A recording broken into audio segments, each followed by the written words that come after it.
আচ্ছা, আজকের প্যাসেজ হলো এটা কেমব্রিজ আইএলস 14 এই বইয়ের টেস্ট 1 রিডিং প্যাসেজ 2 আর প্যাসেজের টাইটেল হলো the growth of bike sharing schemes around the world এবং সাবটাইটেল হলো how Dutch engineer Luud Schimmelpenninck helped to devise urban bike sharing schemes. এখানে এই ডাচ নাম কিংবা জার্মান নাম বা শব্দ আসতে পারে যেগুলোর উচ্চারণ আমার ভুল হতে পারে, বাট দ্যাটস ফাইন। আচ্ছা, এখন the growth of bike sharing schemes around the world হলো প্যাসেজের টাইটেল। কিভাবে পুরো ওয়ার্ল্ডে বাইক শেয়ারিং স্কিম ছড়িয়ে পড়লো। আমাদের দেশেও কিন্তু বাইক শেয়ারিং স্কিম আছে। বাইক মানে কিন্তু মোটরসাইকেল না, বাইক মানে সাইকেল, বাইসাইকেল।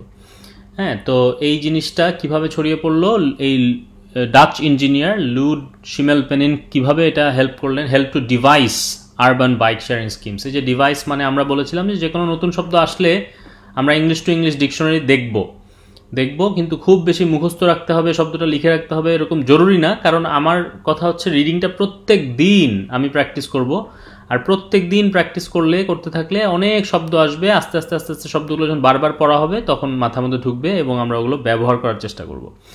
আচ্ছা, ডিভাইস মানে বলছে plan or invent a complex procedure, system or mechanism by careful thought. একটা কমপ্লেক্স একটা সিস্টেম তৈরি করা, ইনভেন্ট করা বাই কেয়ারফুল থট। তো কিভাবে উনি এই জিনিসটা করলেন লুড শিমেলপেনিনক, সেটা আমরা দেখব। আচ্ছা, paragraph A, the original idea for an urban bike sharing scheme dates back to a summer's day in Amsterdam in 1965. Provo, the organization that came up with the idea, was a group of Dutch activists who wanted to change society. এই যে শহরে bike sharing scheme, এইটার original আইডিয়াটা একটা গ্রীষ্মের দিনে আমস্টারডামে শুরু হয় 1965 সালে।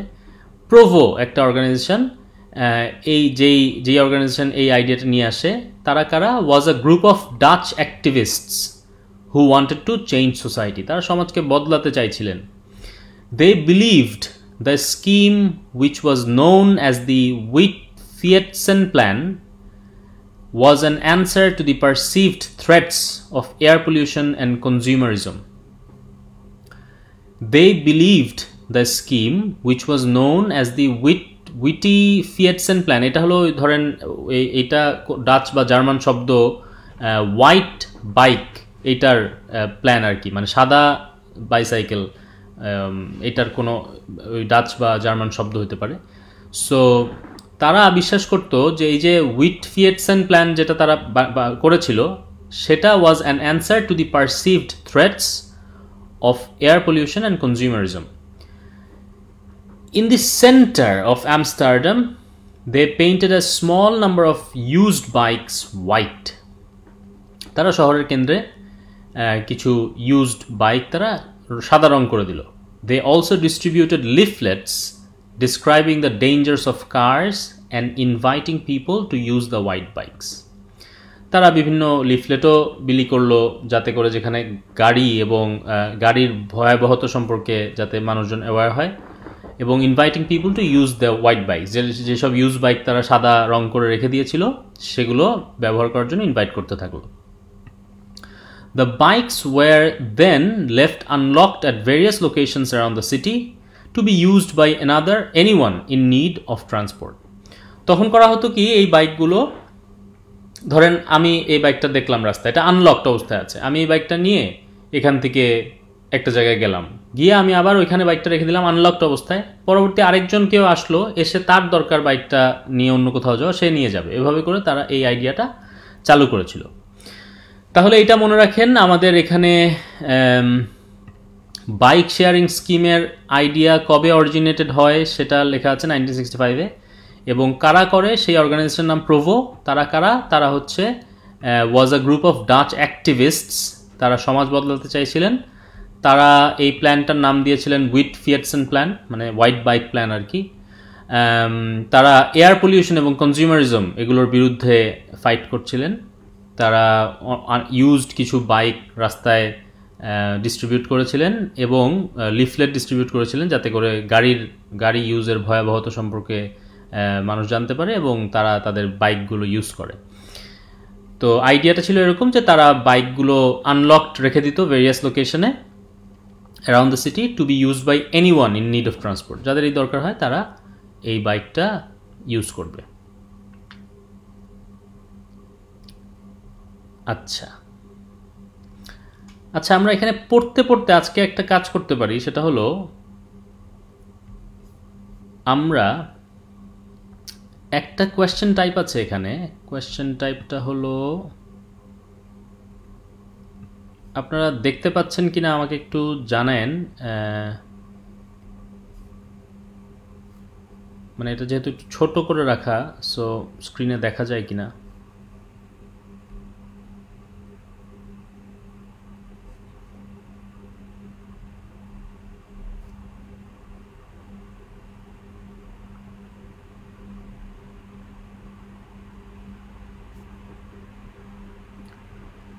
যদি কোয়েশ্চেন 14 to 18 দেখতে পান আপনারা, তাহলে আমাকে একটু জানান।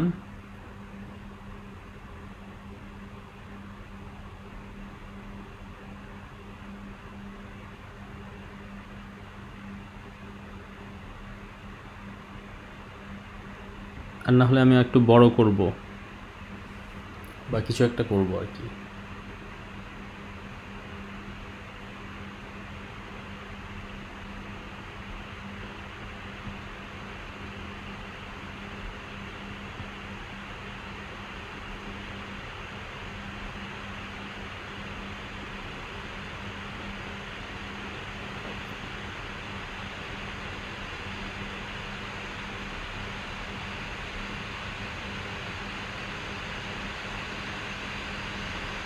আচ্ছা, ফাহমিদা বলছেন দেখতে পাচ্ছেন, ফ্যান্টাস্টিক। তো আমাদের কোয়েশ্চেন 14 থেকে 18 হলো, reading passage 2 has 7 paragraphs A to G, which paragraph contains the following information? Write the correct letter A to G in boxes 14 to, আচ্ছা যাই হোক, answer sheet. You may use any letter more than once, এটা আমাদের একটু খুব ভালোভাবে বুঝতে হবে এটা জিনিসটা কি। আচ্ছা, কোয়েশ্চেন টাইপটা হলো যে আমাদের এখানে যে 14, 15, 16, 17, 18 এই যে স্টেটমেন্টগুলো দেওয়া আছে, এই যে ইনফরমেশনগুলো দেওয়া আছে, কোন প্যারাগ্রাফে এই ইনফরমেশনগুলো মেনশন করা হয়েছে আমাদের সেটা বের করতে হবে। তো এই ক্ষেত্রে বলেছে যে আমাদের যে 7টা প্যারাগ্রাফ আছে এই প্যাসেজে, এই 7টা প্যারাগ্রাফের কোন প্যারাগ্রাফে এই ইনফরমেশনগুলো দেওয়া আছে। এখানে একটা নোট দিয়ে দিয়েছে, you may use any letter more than once. মানে মনে করেন 14 নম্বরের অ্যান্সার এ, মানে প্যারাগ্রাফ এ তে 14 নম্বরের স্টেটমেন্টটা মেনশন করা আছে, আবার 17 নম্বরের অ্যান্সার এ, এটাও হতে পারে। মানে এক প্যারাগ্রাফ দুইটা স্টেটমেন্টের জন্য ব্যবহৃত হতে পারে।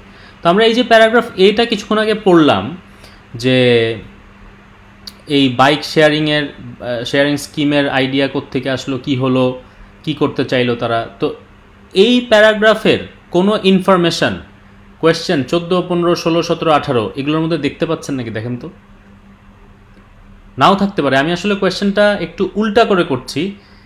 সাধারণত এরকম 14 নাম্বারটা কোন প্যারাগ্রাফে আছে, আগে পুরো প্যাসেজটা পড়ে নিলে আমরা এটা করতে পারতাম, কিন্তু এখন পড়তে পড়তে আমরা এটা একটু উল্টা করে ফেলি। প্যারাগ্রাফ এ আপনার সামনে আছে, 14, 15, 16, 17, 18 আপনার সামনে আছে। কোনোটা মিলে নাকি প্যারাগ্রাফ এর সাথে কোনো স্টেটমেন্ট?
আচ্ছা, কেউ অ্যান্সার দিচ্ছেন না, আমি বলে দিই।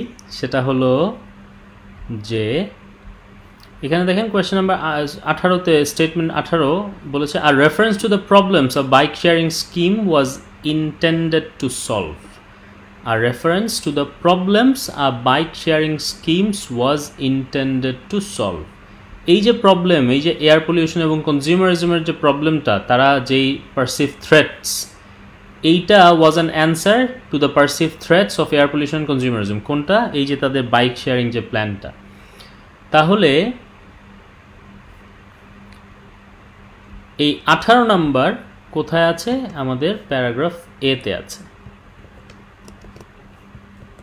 গেল। আচ্ছা, প্যারাগ্রাফ বি বলছে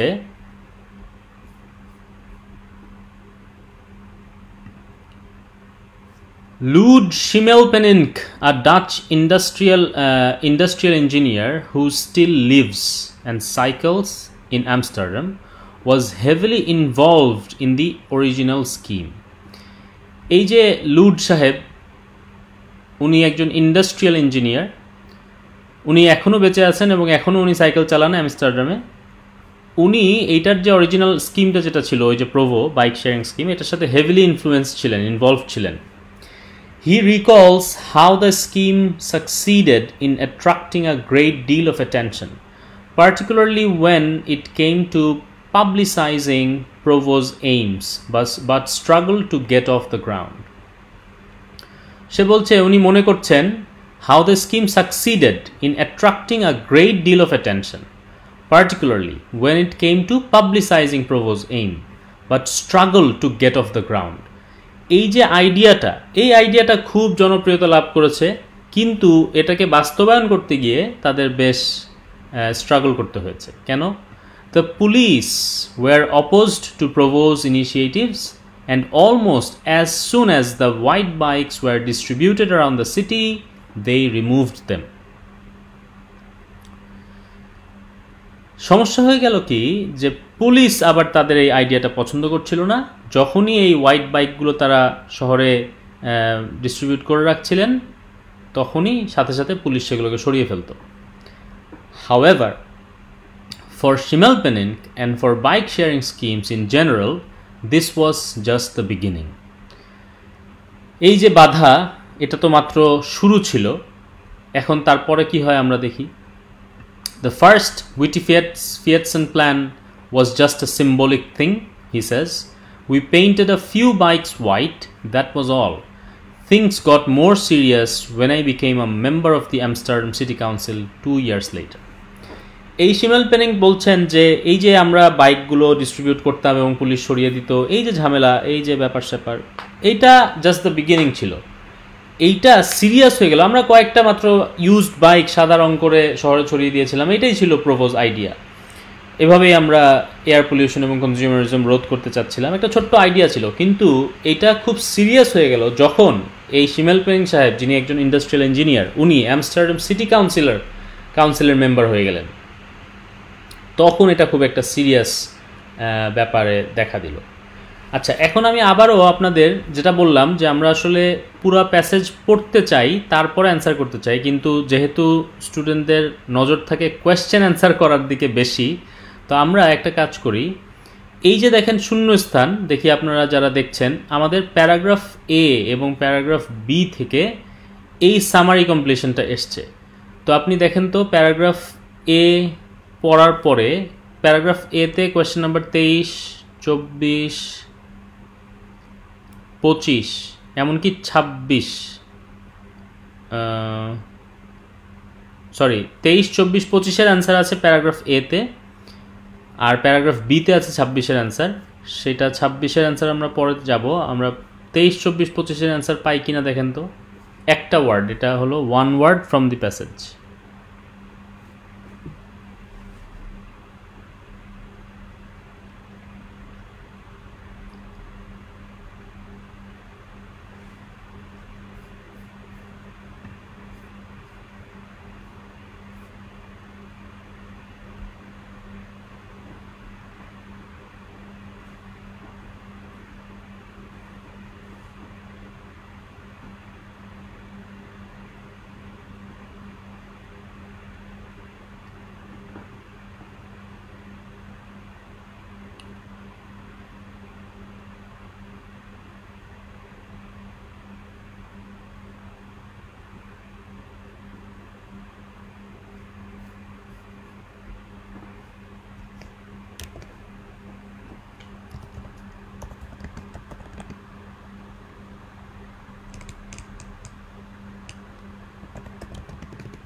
ইন্টারনেটের লাইনের কোনো সমস্যা হচ্ছে কিনা আমি জানি না, কারণ কোনো কমেন্ট আমি পাচ্ছি না।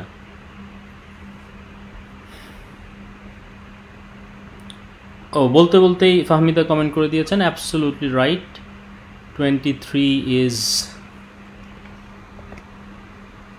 activists,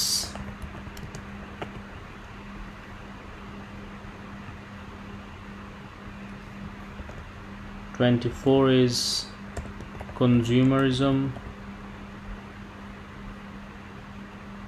25 is leaflet. Absolutely right.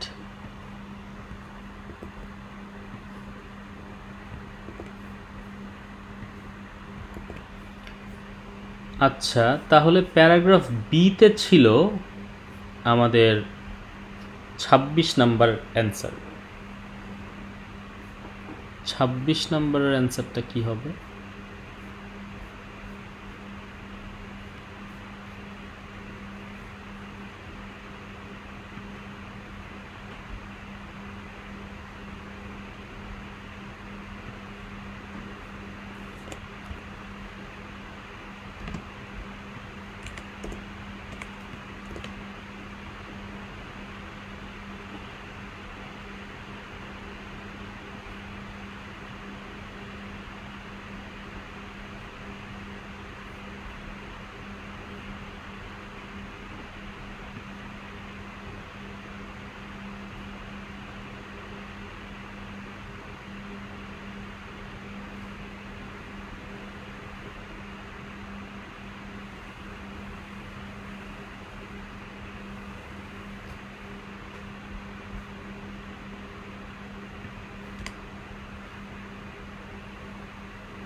চমৎকার Fahmida, yes, the answer is police. আচ্ছা, এখন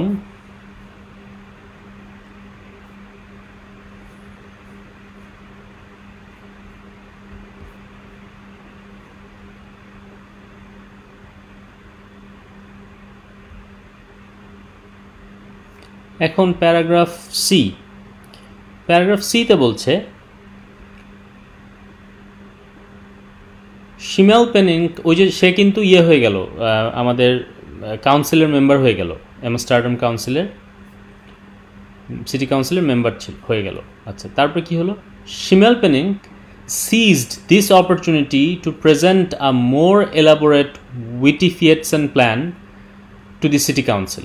এখন যেহেতু সে কাউন্সিলের মেম্বার, এখন তিনি এই অপরচুনিটি কাজে লাগালেন যে এই যে তার হোয়াইট বাইক প্ল্যান ছিল সেটা কিভাবে সিটি কাউন্সিলে আরও এলাবোরেটভাবে প্রেজেন্ট করা যায়।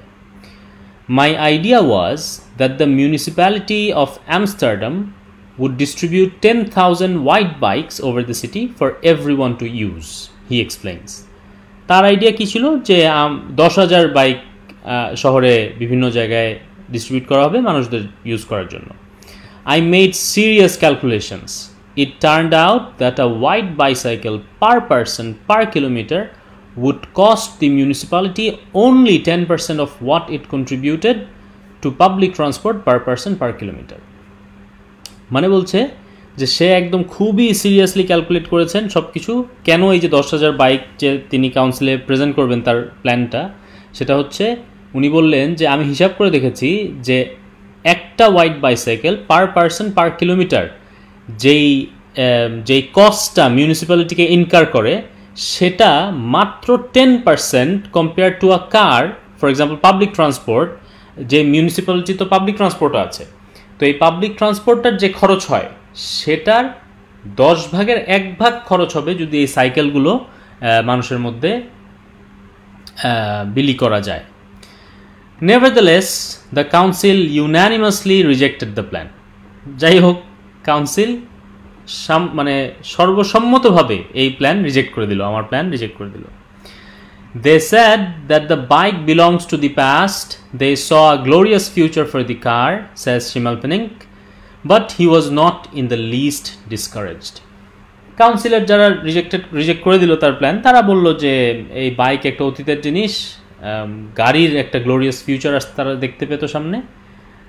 কিন্তু শিমেলপেনিং কিন্তু কোনোভাবেই হাল ছেড়ে দিলেন না, তিনি মোটেই ডিসকারেজড ফিল করলেন না. আচ্ছা, আবারও আসেন তো একটু দেখি যে এই যে কোয়েশ্চেন নাম্বার 14 to 18 মানে 14, 15, 16, 17 এগুলো কোনো একটা ইনফরমেশন বা কোনো দুইটার ইনফরমেশন কি প্যারাগ্রাফ সি এর সাথে মিলে?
আচ্ছা, কোয়েশ্চেন নাম্বার 14তে বলছে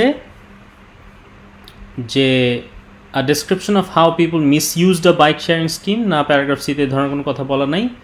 an explanation of why a proposed bike sharing scheme was turned down, হ্যাঁ এটা বলা আছে প্যারাগ্রাফ সিতে, কেন এই যে তার এই যে ইউনানিমাসলি, এই যে দেখেন nevertheless the council unanimously rejected the plan, এবং কেন তারা রিজেক্ট করেছে সেটা এক্সপ্লেনেশনও শিমেল পেনিং দিয়েছে, যে they said that the bicycle belongs to the past, they saw a glorious future for the car. So আমরা এই একটা ইয়ে পেলাম, কিন্তু প্যারাগ্রাফ সি এর সাথে মিলছে। আরেকটা দেখেন, an explanation of the potential savings a bike sharing scheme would bring, এইটাও কিন্তু প্যারাগ্রাফ সি এর সাথে মিলছে, বিকজ এখানে কিন্তু এই যে শিমেল পেনিং একদম সিরিয়াস ক্যালকুলেশন করে দেখিয়েছে যে একটা সাইকেল মিউনিসিপ্যালিটিকে কত কম খরচের দিকে নিয়ে যাবে compare to a public transport, যেগুলো মিউনিসিপ্যালিটির দায়িত্বে আছে। আচ্ছা, এখন তাহলে আমরা আবার একটু মনে রাখি, প্যারাগ্রাফ এতে বলা হচ্ছিল যে কিভাবে এই বাইক শেয়ারিং স্কিমটা ইন্ট্রোডিউস করা হলো আমস্টারডামে 1965-এ, এবং কিভাবে একজন ইন্ডাস্ট্রিয়াল ইঞ্জিনিয়ার তিনি কিভাবে এই কাজটা করলেন। আচ্ছা, তারপরে এবং তিনি কিভাবে হোয়াইট বাইক ডিস্ট্রিবিউট করে দিলেন, তিনি কিসের বিরুদ্ধে লড়ছিলেন, এয়ার পলিউশন এবং কনজিউমারিজম। তারপরে শিমেল পেনিং বলছিলেন যে তাদের আইডিয়াটা খুবই পপুলার ছিল, খুবই অ্যাট্রাকটিভ ছিল, কিন্তু এটা বাস্তবায়নের ক্ষেত্রে তারা অনেক স্ট্রাগল করে। সেই স্ট্রাগলের ক্ষেত্রে সে বলছিল, পুলিশি বাধার একটা উদাহরণ দিচ্ছিল, যে আমরা যখনই বাইক ডিস্ট্রিবিউট করতাম পুলিশ সাথে সাথে নিয়ে যেত বাইকগুলো।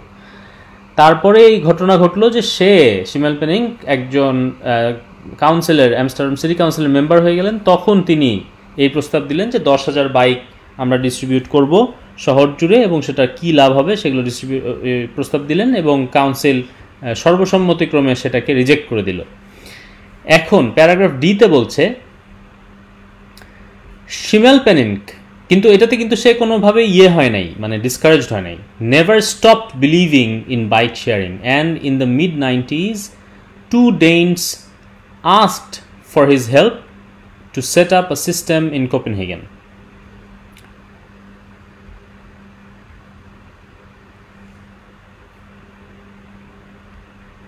শিমেল পেনিং কখনোই এই বাইক শেয়ারিং যে স্কিম, এইটার ব্যাপারে উনি খুবই আত্মবিশ্বাসী ছিলেন, এটা যে কাজ করবেই। এবং mid-90s-এ, এটা কিন্তু 1965 সালে তার এই আইডিয়াটা মাথায় আসলো। এরপরে mid-90s-এ এসে ডেনমার্কের 2 জন লোক তার কাছে হেল্প চাইলো যে এই জিনিসটা তারা কোপেনহেগেনে সেট আপ করবেন। The result was the world's first large scale bike share program, এবং এতই সফল হলো যে এটা প্রথম বিশ্বের সবচেয়ে বড় বাইক শেয়ারিং প্রোগ্রাম হিসেবে পরিচিতি লাভ করলো। It worked on a deposit. You dropped a coin in the bike and when you returned it, you got your money back. এটা একটা ডিপোজিটের বিনিময়ে এই সাইকেলটা নেওয়া যেত। একটা কয়েন দিলে সাইকেলটা ইউজ করতে পারতো, আবার সাইকেল যখন ফেরত দিত ধরেন র্যাকে, তখন ওই কয়েনটা আবার বের হয়ে আসতো। After setting up the Danish system, Schimmelpenninck decided to try his luck again in Netherlands, and this time he succeeded in arousing the interest of the Dutch Ministry of Transport. দেখেন 1965 সালের পরে, আজ কত বছর পরে, mid-90s মানে 94-95 এরকম সময়, তখন উনি এটা কোপেনহেগেনে ইন্ট্রোডিউস করলেন এবং খুবই সফল হলেন। এবার উনি আবার উনি নেদারল্যান্ডে আবার ট্রাই করতে চাইলেন, এবং এইবার উনি ডাচ মিনিস্ট্রি অফ ট্রান্সপোর্টের দৃষ্টি আকর্ষণ করতে সমর্থ হলেন। Times had changed, he recalls. People had become more environmentally conscious, and the Danish experiment had proved that bike sharing was a real possibility.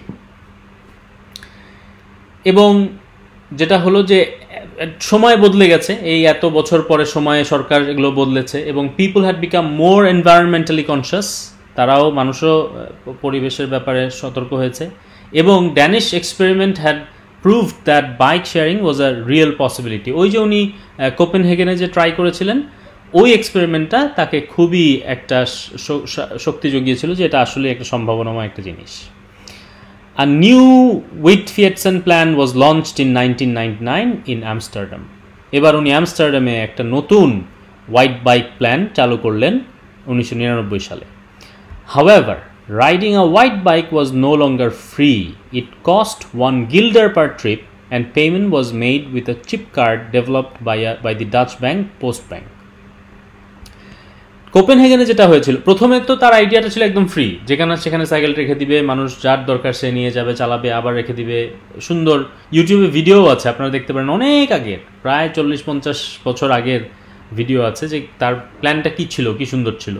তারপরে যাই হোক, সে তো কোপেনহেগেনে একটা পয়সার মাধ্যমে করলেন, তাও এই পয়সাটা নিয়ে নিবে না, এই পয়সাটা আপনি দিবেন, বাইক নিয়ে যাবেন র্যাক থেকে, আবার র্যাকে রেখে দিলেই পয়সাটা বের হয়ে যাবে। এখানে যেমন আমরা এই যে ইউকেতে যে আমরা শপিং মলগুলোতে দেখতে পারি যে আমরা যে এই যে শপিং কার্ট যে নেই, এই ট্রলির জন্য আমরা 1 পাউন্ড ঢুকাই, তারপরে ট্রলিটা বের হয়ে আসে, আমরা আবার ইউজ করে যখন রেখে যাই তখন ওই 1 পাউন্ডটা আমার হাতে চলে আসে। সো এইভাবে করে উনি ওইটা লঞ্চ করেছিলেন। কিন্তু এইবার 1999 সালে যে আমস্টারডামে উনি লঞ্চ করলেন, এইটা আর কোনোভাবে ফ্রি ছিল না, এইটা 1 গিল্ডার পার ট্রিপ কস্ট হতো। এটা হলো 2002 এর আগে আমরা যখন ইউরো বলি, ইউরো কারেন্সি ইউরোপের, সেটা গিল্ডার ছিল এর আগে। তো যাই হোক, তখন একটা ট্রিপ 1 গিল্ডার লাগতো, and payment was made with a chip card developed by the Dutch bank Postbank. Postbank নামের একটা ডাচ ব্যাংক একটা চিপ কার্ড বানিয়েছিল, ওই চিপ কার্ড দিয়ে এটা পেমেন্ট করা যেত। Schimmelpenninck designed conspicuous, sturdy white bikes locked in special racks which could be opened with the chip card. The plan started with 250 bikes distributed over 5 stations. তো Schimmelpenninck উনি একদম খুবই শক্তিশালী হোয়াইট বাইক তৈরি করলেন, হোয়াইট বাইক লক তৈরি করলেন। কনস্পিকুয়াস মানে কি? Clearly visible. কনস্পিকুয়াস মানে ক্লিয়ারলি ভিজিবল এরকম, এবং স্টার্ডি মানে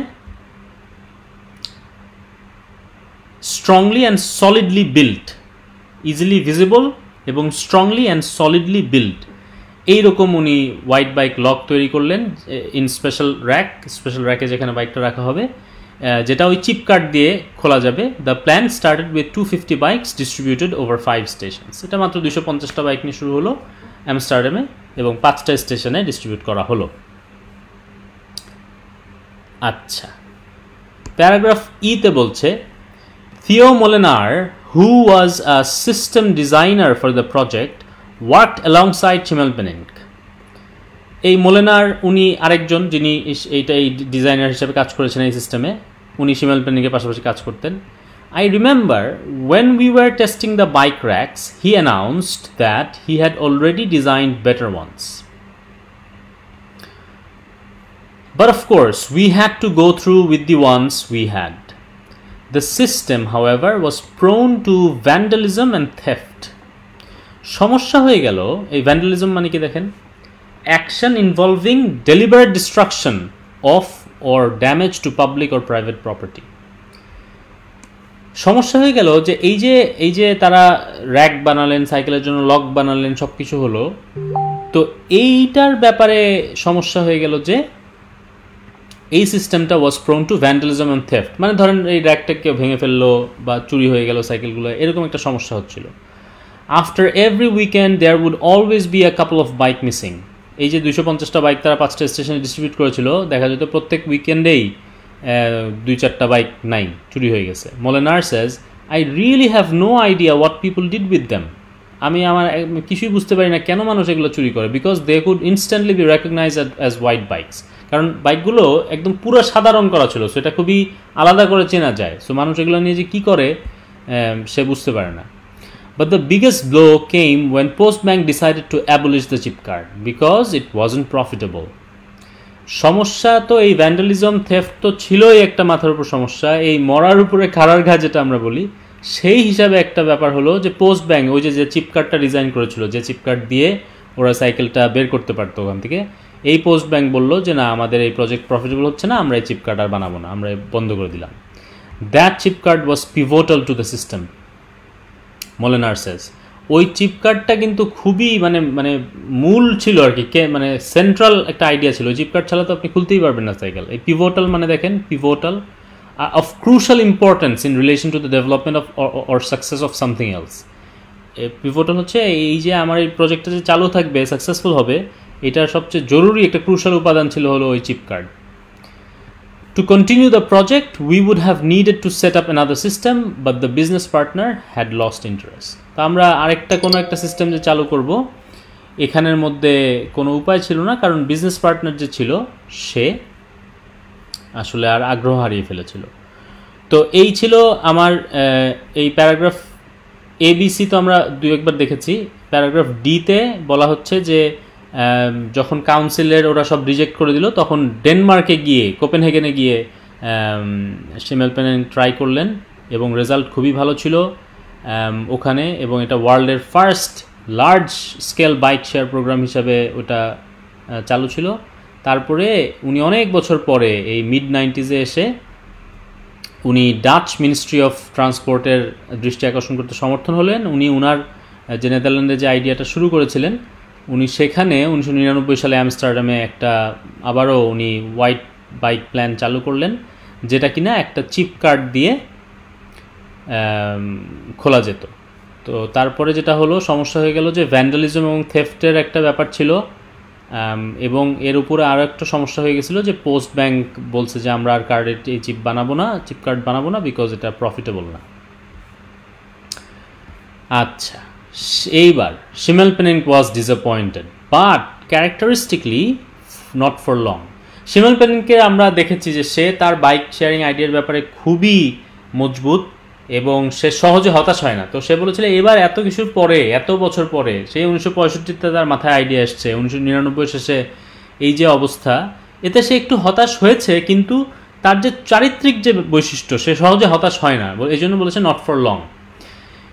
In 2002, he got a call from the French advertising corporation J.C. Decon, who wanted to set up his bike sharing scheme in Vienna. এইবার 2002 সালে এক কোম্পানি থেকে, আপনারা এদের অনেক বিলবোর্ড দেখবেন, অনেক পোস্টার দেখবেন, এই জেসি ডিকো, ওরা বলল যে আমরা তোমার বাইক শেয়ারিং স্কিম ভিয়েনাতে সেট আপ করতে চাই। That went really well. After Vienna, they set up a system in Lyon. Then in 2007, Paris followed. দেখেন একটার পর একটা শহরে তারা করে যাচ্ছে এই bike sharing scheme. That was a decisive moment in the history of bike sharing. Decisive মানে setting an issue, producing a definite result. এইবার এই যে এতদিন পরে এসে উনি একটার পর একটা রেজাল্ট দেখতে পাচ্ছেন, কারণ ওই যে কোপেনহেগেনে যে করেছিলেন ওটা খুব সাকসেসফুল ছিল, কিন্তু তারপরে তো নেদারল্যান্ডে করতে চাইলেন, সমস্যা দেখা দিল। তো এইবার উনি 3টা জায়গায়, ভিয়েনাতে করলেন, এই লিওনে করলেন এবং প্যারিসে করলেন, এইবার উনি রেজাল্ট দেখতে পাচ্ছিলেন। The huge and unexpected success of the Parisian bike sharing program, which now boasts more than 20,000 bicycles, inspired cities all over the world to set up their own schemes, all modeled on শিমেলপেনেংস। এই যে এই যে লাস্টে যে প্যারিসে উনি এটা করলেন, এই প্যারিসে বাইক শেয়ারিং প্রোগ্রামটা কিন্তু মারাত্মক জনপ্রিয় হয়েছিল, হিউজ এবং আনএক্সপেক্টেড সাকসেস এসেছিল এটার, এবং সেখানে 20,000 সাইকেল ওখানে ইন্ট্রোডিউস করা হয়েছিল, ইন্সপায়ার্ড সিটি, এবং ওইটা দেখে অনেক শহর এই বাইক শেয়ারিং স্কিম তারা নিজেদের মতো করে চালু করতে চাইল, কিন্তু এই original all model on Schimmelpenninck's, মানে যেই মডেলটা শিমেলপেনেং বানিয়েছিলেন সেই মডেলেই। It's wonderful that this happened, he says, but financially I didn't really benefit from it because I never filed for a patent. তো উনি বললেন যে আসলে এটা খুবই ভালো লাগছে যেটা হয়েছে শেষমেশ, আমার এই আইডিয়াটা বিভিন্ন শহর ফলো করছে, কিন্তু আমি কখনোই অর্থনৈতিকভাবে এর থেকে লাভবান হই নাই, কারণ আমি কখনোই একটা প্যাটেন্ট আমি কখনোই এটার জন্য ফাইল করি নাই। দেখেন তো আমাদের কোয়েশ্চেন নাম্বার এই যে 14 আর 16 এই দুইটাই বাকি আছে, এই 14 আর 16, এই প্যারাগ্রাফ এফ এর সাথে 14 বা 16 কোনটা মিলে দেখেন তো।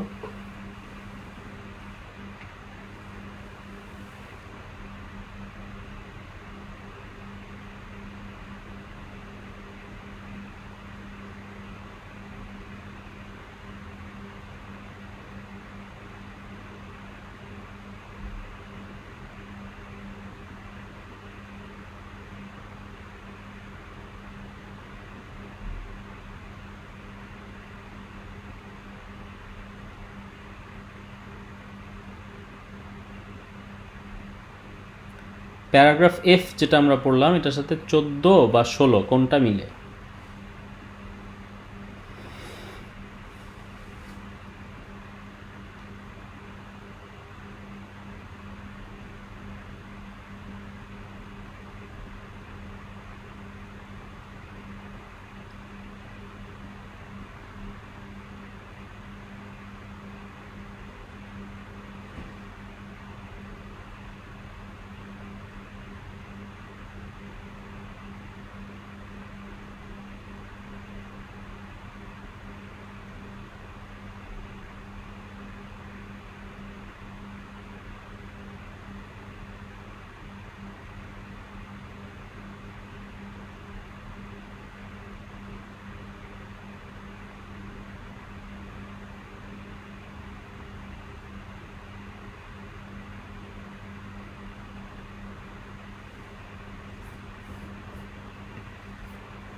আচ্ছা, তাহলে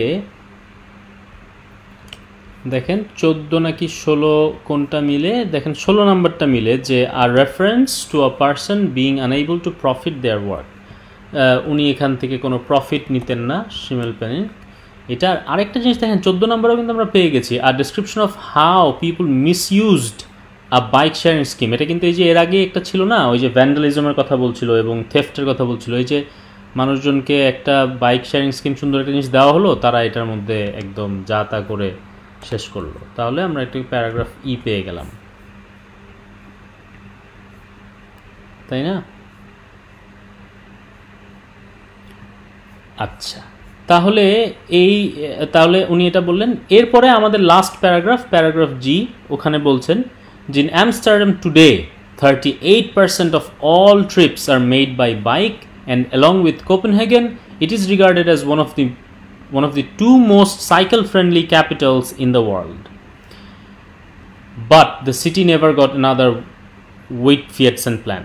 In Amsterdam today, এখনকার কথা বলা হচ্ছে, বলছে যে হ্যাঁ 14 ই, ইয়েস ঠিক বলেছেন। আফিফা হ্যালো বলছেন, হ্যালো আফিফা। আমস্টারডামে এখনকার ঘটনা বলা হচ্ছে যে 38% of all trips are made by bike, and along with Copenhagen it is regarded as one of the two most cycle friendly capitals in the world. Copenhagen এবং আমস্টারডামকে এখন two most cycle friendly capitals in the world বলা হয়। কিন্তু এইখানে আর নতুন কোনো white বাইকের প্ল্যান, নতুন কোনো আর introduce, never got another white bike plan. আচ্ছা, Molenaar believes this may be because everybody in Amsterdam already has a bike. খেয়াল করেন, এই যে স্কিমটা চালু হচ্ছিল, একটা নতুন ফিয়েটসেন প্ল্যান যে চালু করছিল, সেই জিনিস আর নতুন করে আর কখনো চালু হয় নাই, বিকজ এখন সবারই একটা করে বাইক আছে। Schimmelpenninck, however, cannot see that this changes Amsterdam's need for a bike sharing scheme. তো উনি বলছেন যে সবার বাইক থাকলেই যে আবার বাইক শেয়ারিং স্কিম হইতে পারবে না এমন কোনো কথা নাই। People who travel on the underground don't carry their bikes around, but often they need additional transport to reach their final destination. বলছে যারা আন্ডারগ্রাউন্ড ট্রাভেল করে ট্রেনে, তারা তো তাদের বাইকটা সাথে করে ক্যারি করে নিয়ে যাচ্ছে না। তো বলছে যে তাদের হয়তো বা তাদের ফাইনাল ডেস্টিনেশনে যাওয়ার জন্য আরেকটা এডিশনাল ট্রান্সপোর্ট দরকার। Although he thinks it is strange that a city like Amsterdam does not have a successful bike sharing scheme, he is optimistic about the future. উনি বলছেন এটা খুবই অদ্ভুত ওনার কাছে লাগে যে আমস্টারডামের মতো একটা শহরে এখনও সাকসেসফুল বাইক শেয়ারিং স্কিম চালু হয় নাই বা নাই, কিন্তু উনি ভবিষ্যতের ব্যাপারে আশাবাদী। In the 60s, we didn't stand a chance because people were prepared to give their lives to keep cars in the city, but that mentality has totally changed. উনি বলছেন যে এই যে আমাদের ওই যে 1965 সালে ওনার মাথায় যে আইডিয়াটা এসেছিল, এই in the 60s we didn't stand a chance, আমাদের কোনো সুযোগই ছিল না এই ধরনের আইডিয়া একটাকে বাস্তবায়ন করার, কিন্তু মেন্টালিটি হ্যাজ টোটালি চেঞ্জ, মানুষের মানসিকতা পুরো চেঞ্জ হয়ে গেছে। Today, everybody longs for cities that are not dominated by cars. এখন আজকে বরং প্রত্যেকে এই উইশ করে, এই যে লংস ফর, এটা কিন্তু একটা এই যে মানুষের আশা, এটার জন্য ব্যবহার করা হচ্ছে ভার্ব হিসাবে। Longs for cities that are not dominated by cars. এখন মানুষ স্বপ্ন দেখে, আশা করে, চিন্তা করে যে আমাদের শহর যাতে গাড়ি ছাড়া হইতো, গাড়িবিহীন যদি হইতো তাহলে কত ভালো হতো। আচ্ছা, আফিফা বলছে স্যার আপনার লাইভ শেয়ার করবো। হ্যাঁ আফিফা করতে পারেন, আমার তো এখানে সব পাবলিক, সো কোনো রেস্ট্রিকশন নাই। আচ্ছা, তো এখন আমাদের এই ছিল প্যাসেজটা। আমরা কিন্তু দেখেন কোয়েশ্চেন নাম্বার 14 থেকে 18 জবাব দিয়ে ফেলেছি। আমরা কোয়েশ্চেন নাম্বার 23, 4, 5, 6 এগুলোর জবাবও দিয়ে ফেলেছি। আমাদের জাস্ট এই দুইটা কোয়েশ্চেন বাকি, সেটা হলো দুইটা মানে 4টা বলতে পারেন। এখানে কোয়েশ্চেন নাম্বার 19 আর 20 বলছে কি চুজ 2 লেটার্স, এ থেকে ই এর মধ্যে 2টা লেটার চুজ করতে হবে। Which 2 of the following statements are made in the text about the Amsterdam bike sharing schemes of 1999? 1999 ইয়ারটা কোথায় জানি আছে, এই কোথায় জানি, এই যে পেয়ে গেছি, এটা হলো 1999 এর ঘটনা। এখান থেকে আমাকে একটু বলেন তো যে এই যে 1999 সালের যেই ঘটনা, আমস্টারডামে বাইক লঞ্চ করা হলো, কিন্তু এটা ফ্রি ছিল না, ওয়ান গিল্ডার পার ট্রিপ লাগতো এবং একটা চিপ কার্ডের মাধ্যমে এটা পেমেন্ট করা যেত। এই যে ব্যাপার স্যাপার, এর পরবর্তীতে আমরা একটু পড়ব। সো এখান থেকে কোন দুইটা ব্যাপার স্টেটমেন্ট বাইক শেয়ারিংয়ের ব্যাপারে বলা হলো 1999 সালে? 1999 সালের ইয়েটা ইনিশিয়ালি অপোজ হয় নাই গভর্নমেন্টের, এটার কোনো নাই, এটা ঠিক না। ইট failed when a partner in the scheme withdraw support, হ্যাঁ withdrew support, এইটা হয়েছে বিকজ আমরা পড়েছি যে এই যে এখানে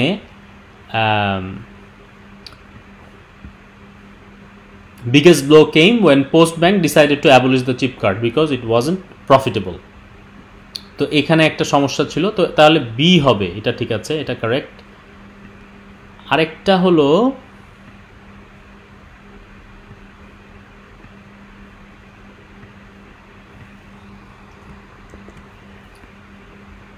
it aimed to be more successful than the Copenhagen scheme. না, কোপেনহেগেন স্কিমের থেকে বেশি সাকসেসফুল ছিল না, বিকজ এই যে দেখেন না, কোপেনহেগেনে তো বলেছে world's first large scale bike share program ছিল এটা, কিন্তু ওই আমস্টারডামে যখন চালু করলো তখন ওই যে ভ্যান্ডালিজম, থেফট, হ্যান ত্যান এগুলো অনেক ছিল, সো এটা না। It was made possible by a change in people's attitudes. It attracted interest from a range of bike designers. No, এটা না, কিন্তু এই যে এইটা it was made possible, এই যে আমস্টারডামে যে 1999 সালে যে প্রজেক্টটা চালু করা হলো, এটা কেন পসিবল হয়েছিল? মানুষের অ্যাটিটিউড চেঞ্জ হওয়ার কারণে। এইটা কেন সত্যি দেখেন, এখানে বলছে যে 1999 সালে আমস্টারডামে এটা করা হলো, তারপরে 250টা বাইক 5টা স্টেশন ডিস্ট্রিবিউট করা হলো, তারপরে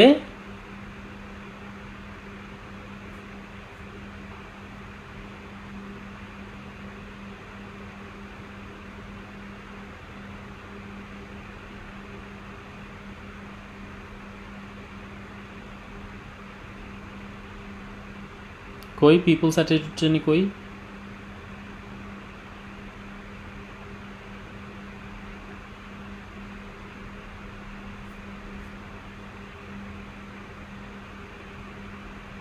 कोई जन আমরা পড়লাম না, মাইন্ডসেট চেঞ্জ হয়েছে মানুষের।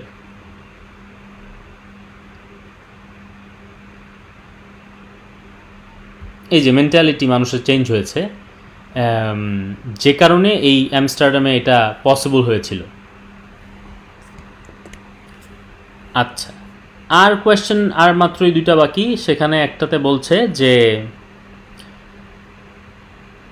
which two statements following statements are made in the text about Amsterdam today? এখনকার আমস্টারডামের ব্যাপারে কোন দুইটা সত্য? এই যে আমাদের লাস্টের প্যারাগ্রাফে ইন আমস্টারডাম টুডে 38% অফ, এই প্যারাগ্রাফ থেকে আমাদের বের করতে হবে যে এই কোয়েশ্চেন নাম্বার 21-22 এর জন্য কোনটা হবে। এ বলছে the majority of residents would like to prevent all cars from entering the city. এই ধরনের কোনো কথা নেই, এটা বলছে লংস ফর, মানে মানুষ আশা করে, তো এটা একদম প্রিভেন্ট করে ফেলবে এই ধরনের কোনো কথা না। তারপরে বলছে there is little likelihood of the city having another bike sharing scheme. Likelihood now, Amsterdam যেটা বলেছে যে আরও বাইক শেয়ারিং স্কিম হতে পারে, এটা লিটল লাইকলিহুডের কথা কোনো বলা নাই। More trips in the city are made by bike than by any other form of transport. না, এটাও না, কারণ 38% বলা হয়েছে, তো 38% তো আর সবগুলোর থেকে বেশি না, এটা তো বলা হয় নাই। A bike sharing scheme would benefit residents who use public transport. হ্যাঁ, এইখানে বলছে, দেখেন এইটা কেন সত্যি, কারণ হলো এই যে বলছে যে এই শিমেল paining however cannot see that this changes Amsterdam's need for a bike sharing scheme. উনি বলছেন যে এই প্রত্যেকের যদি বাইক থেকেও থাকে তাও একটা বাইক শেয়ারিং স্কিম লাগতে পারে। কেন? কারণ যারা আন্ডারগ্রাউন্ডে ট্রাভেল করে তারা কিন্তু তাদের বাইকও তাদের সাথে ট্রেনে নিয়ে যাচ্ছে না, ফলে যেটা হচ্ছে often they need additional transport to reach their final destination. তো এর কারণে একটা বাইক শেয়ারিং স্কিম কিন্তু যারা পাবলিক ট্রান্সপোর্ট ইউজ করে তাদের হেল্প করবে। The city has a reputation as a place that welcomes cyclists.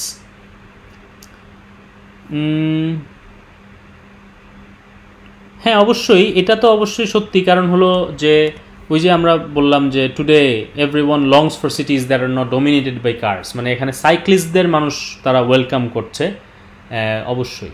তো এইটা ছিল আজকে আমাদের প্যাসেজ। আমাদের শুধু ফাহমিদা বাবলি ছাড়া, খানম বাবলি ছাড়া আর কিন্তু কেউই পার্টিসিপেট করেন নাই আজকে। অসুবিধা নাই, আমি বারবার বলেছিলাম যে আমাদের উদ্দেশ্য হলো যে এই যে রিডিংটাকে কিভাবে সহজ করে তোলা যায়, সহজ করে মানে কোনো স্ট্র্যাটেজি, টিপস, ট্রিক্স এইগুলো শেখানোর মাধ্যমে না। আমাদের উদ্দেশ্য ছিল হলো যে কিভাবে আমরা পড়াটা, মানে এই যে স্টুডেন্টদের যে ইনিশিয়াল একটা রিয়াকশান, আমি কোনো একটা রিডিং প্যাসেজ ক্লাসে নিয়ে গেলেই স্টুডেন্টরা বলে যে ভাইয়া এত বড় প্যাসেজ, এত কঠিন শব্দ, এত কঠিন সেন্টেন্স, এইগুলো। তো এই যে একটা ইনিশিয়াল ফিয়ার, এইটা আমরা দূর করতে চাই, 1 নাম্বার আমার টার্গেট। 2 নাম্বার হলো যে আমাকে অনেকে বলে ভাইয়া আপনি পড়ে দিলে সোজা লাগে। তো এই যে পড়ে দিলে সোজা লাগে, আমি কিন্তু বারবার ক্লাসে এই চ্যালেঞ্জটা দিই সবসময়, যে আমি বলি যে আপনার কাছে মানে, অথবা অনেকে বলে ভাইয়া আপনি যেগুলো পড়েন সেগুলো সোজা। তো আমি ক্লাসে অনেক সময় বলি যে আপনার কাছে সবচেয়ে কঠিন প্যাসেজ যেটা আপনি পড়েছেন সেটা আমার কাছে নিয়ে আসেন, দেখবেন আমি পড়ে দিলে আপনার কাছে সোজাই মনে হবে। মানে আপনি হয়তো বা পড়ার ওই যে স্কিলটা সেটা ডেভেলপ করছেন না করে দেখা যায় কোয়েশ্চেন অ্যান্সার করব, 1 ঘন্টার মধ্যে অ্যান্সার করব, এই ধরনের জিনিসগুলো নিয়ে ব্যস্ত থাকছেন। ফলে অনেক সময় আমাদের যেই রিডিং স্কিল ডেভেলপ করার যে বিষয়টা বা রিডিংয়ের যে ফিয়ার দূর করার যে বিষয়টা, আমি যে গত ভিডিওতে আমি বলেছিলাম I am a man with a mission, যে আমি বাংলাদেশের ওই শ্রেণী যারা রিডিংটাকে ভয় পাচ্ছে, ইনিশিয়ালি খুবই ভয় পাচ্ছে, তাদের ব্রেইন ওয়াশ করতে চাই যে 1 ঘন্টার মধ্যে তোমার অ্যান্সার করতে হবে না, ডিকশনারি দেখা লাগলে দেখতে পারো, কিন্তু অ্যান্সারগুলো ঠিক বের করার চেষ্টা করো এবং অনেকবার পড়ো, অসুবিধা নেই। একটা প্যারাগ্রাফ এই পুরো প্যাসেজটা প্যারাগ্রাফ ধরে একটা নিউজ পেপার আর্টিকেল পড়ছো বা একটা গল্প পড়ছো, এই ধরনের মতো করে পড়ো। এবং একটু ইন্টারেস্টিংলি, ফর এক্সাম্পল আমি যেমন আপনাদের পড়াতে একটা জিনিস বললাম যে আপনি এই যে উইট ফিয়েটসেন প্ল্যান, এই জিনিসটা এটার ভিডিও দেখতে পাবেন ইউটিউবে। তো দেখেন আমি এটা যখন পড়ছি, আমি জাস্ট একটা IELTS এর অ্যান্সার দিতে হবে এই জন্য পড়ছি না, আমি এটা পড়ছি এখান থেকে আমি একটা নতুন কোনো আইডিয়া জানতে পারবো।